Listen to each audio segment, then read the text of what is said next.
Okay, so this next concept is the most important thing that I need to get across to you. And this thing is so vital and so misunderstood that I want you to just give me your full attention here, okay?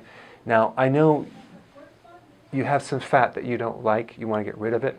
We're going to help you understand what it is. In order to get rid of it, you have to understand it thoroughly and its purpose. Here's the concept that I want to teach you first, though.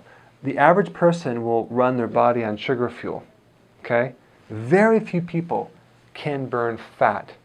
Very few people. Most people are burning sugar. And when they try to lose weight, really all they lose is either a water weight or a muscle protein, okay? But they don't really lose any fat. And this next thing that ties into that is really understanding the purpose of what fat is. And this is the actual real purpose. And some people will say it's just a cushion or an insulator. No, that's not it.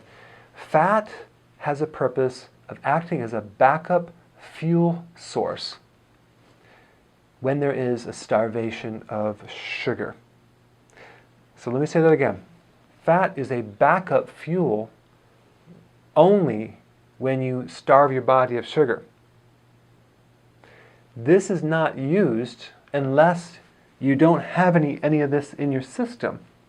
So if you're on a low-carb diet, that might not be starvation. So one of the most important principles, if you're having trouble, is getting any and all sugars out of the diet.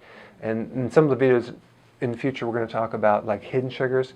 But this concept is like really important because sugar increases insulin, and insulin is a hormone that makes you fat and it keeps you from burning fat. In the presence of insulin, which is sugar, you cannot burn fat, okay? Even if you eat healthy foods. So it's that little bit of sugar that will just keep you running this up and down blood sugar thing right here. And sugar fuel is a very dirty, it's like diesel fuel. Fat fuel is a very clean energy. It has a lot more energy for your brain, and your brain can run on fat fuel, and you can even test it in the urine. It's called ketosis or ketones. That means you're breaking down fat.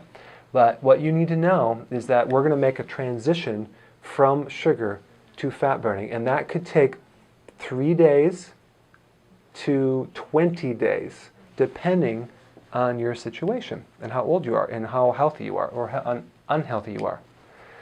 So in the transition, you might get a little fatigued, you might have this, you might have that. We have solutions for everything, okay?